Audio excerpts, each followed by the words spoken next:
So finally we can start talking about actual computers and not just numbers. I'm sure you're familiar with the term bit, but if you didn't know, it's short for binary digit. And a bit is something which holds one of two states, on or off we usually say, and we generally represent those as the numerals 0 and 1 respectively.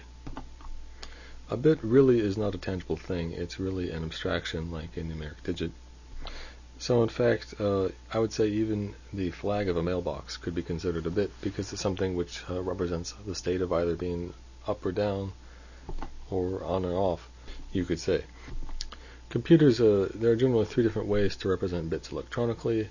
There's circuitry, such as inside your CPU, there's little registers for holding data, and then in your computer memory, your RAM, that's circuitry.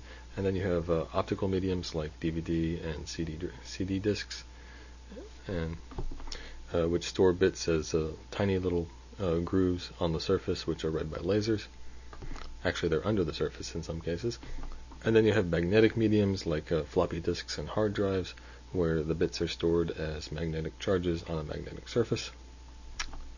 Whatever the medium you use, it's important to understand that an ambiguous bit is a bad bit. That is, if whatever mechanism is used to read the bit can't tell if the thing is supposed to be on or off, then you have a problem, because that's data corruption. If it can misread something, then obviously it's not going to get it right. So if you left your flag on your mailbox at 45 degrees, your mailman probably won't be able to tell which you meant. Your mailman won't know what you meant. A single bit by itself can't represent much, so generally we're concerned with multiple bits, and we have certain terms for specific quantities of bits. The term byte, I'm sure you're familiar with, is almost always defined as 8 bits. I'll qualify that in a moment. You also have the term nibble, sometimes written with a Y, which is 4 bits, and then you have the term word, also occasionally called double byte, and that's 2 bytes essentially, so it's 16 bits. The terms nibble and word are actually far more obscure than byte. Byte we say all the time, nibble and word not so much, but I mention them because you may come across them. For historical reasons, there's actually a lot of confusion and controversy surrounding the term byte.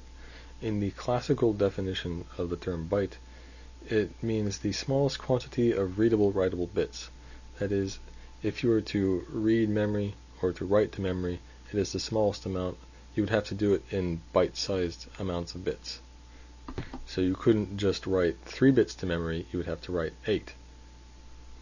And in fact, you couldn't just write, say, 9 bits to memory, you would have to write it in a chunk of 16. So when you read and write from memory, you have to do it in multiples of whatever the size of byte is on that system. What happened, though, is that while historically there were some systems that had 6-bit, 7-bit, or 9-bit bytes, 8-bit systems just took over, really.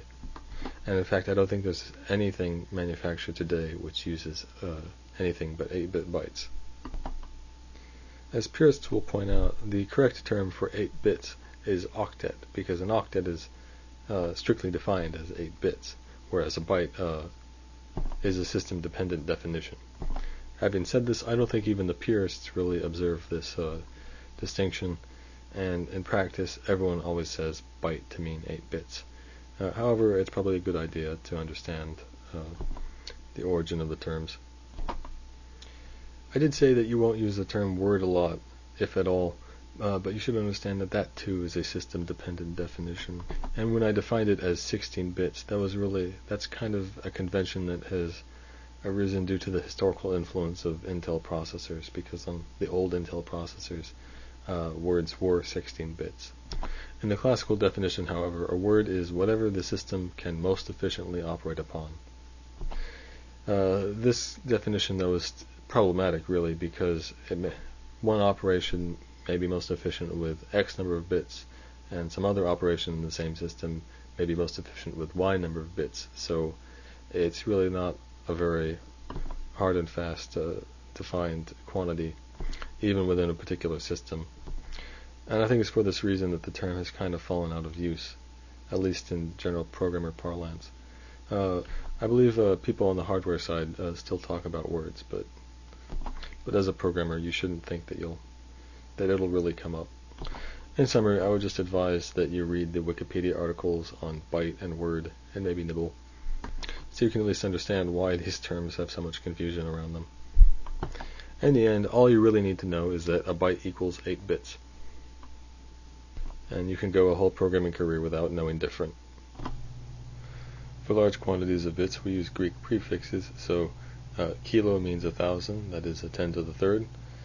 Mega means 1 million, or 10 to the sixth.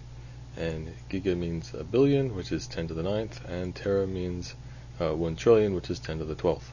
So for instance, 30 kilobytes is 30,000 bytes. And if you say 4 gigabits, then you mean 4 billion bits. And notice we can use these prefixes either for bits or bytes.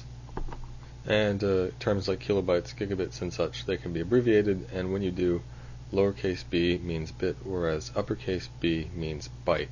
So if you see MB with a capital B, that means megabyte, but if it was, say, GB with a lowercase b, that would mean gigabit. So be careful when reading abbreviations, or else if you don't notice that the case of the B, you might misinterpret the quantity by a factor of 8. Now, in certain contexts, we prefer to use bytes rather than bits. So, say when talking about stored data, the convention generally is to talk about bytes, kilobytes, and megabytes and such. But then when we talk about data throughput, such as in data transfer over a network or between internal components of the computer, then generally we use bits. So say when talking about, well, what is the download speed over this network, you might say, oh, it's 6 megabits. You wouldn't express the quantity in bytes, you would express it in bits. These prefixes are another area where there has been some historical confusion and disagreement.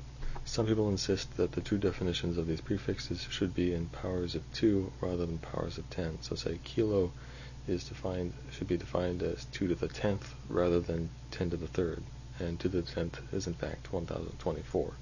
And from there, mega would be defined as 2 to the 20th rather than as 10 to the 6th. So it's 1,048,576, and then giga would be 2 to the 30th, and then tera 2 to the 40th. Recently, a standard has been adopted that introduces new prefixes that explicitly mean these powers of 2 definitions. So under the new system, if you use these prefixes, you mean powers of 2, whereas if you use these old prefixes, you mean powers of 10. So say kibi, which is abbreviated as ki, would mean 2 to the 10th. And so say if you saw 3 MIB, you would interpret that as 3 times 2 to the 20th bytes. Now in practice, I don't think this distinction has been widely adopted, and so you won't see these prefixes very often, except perhaps hardware people use them. In general, I would say that people are lazy, and that therefore, because the powers of 10 definitions are much more natural to deal with mentally, that's what people mean almost all the time when they use them. So if you hear people talk about mega, giga, or tera, etc., just assume they mean powers of 10. And I would say that's a safe assumption. Say I write down 7 digits on a piece of paper. Is it a phone number, the population of Milwaukee, or the number of angels on the head of a pin? The problem is you can't tell. Or say I write down 14 digits on a piece of paper, and assuming I can't use any separators, well then I can't tell if this is supposed to be, say, maybe a 14-digit bank account, or is it perhaps 2 7-digit phone numbers? Well, I may have known what I meant when I wrote the numbers down, but the problem is that anyone else reading the data, or me reading the data 10 minutes after, that nothing in the data itself tells anyone what it means.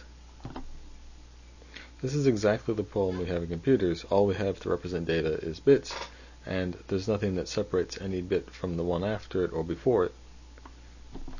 They're all just strung out in a big one-dimensional sequence. So say if I have this string of bits here, I have no idea, just looking at it, that say perhaps this is meant to be interpreted as a single integer, or perhaps maybe this, or this. You just can't tell looking at the data itself. So the lesson is that the meaningfulness of data ultimately depends upon remembering where you put it and what it is supposed to represent. And so for programs to interpret data correctly, the program doing the interpreting essentially just has to assume the size, format, and location of the data. And the only way to make this assumption correctly is to strictly keep track of where data is placed and how it was supposed to be interpreted when you wrote the data. Because really bit patterns don't have any inherent meaning. A bit pattern only means what we intend it to mean when we write it, because later on down the road we're going to be reading that data as if that's what was meant.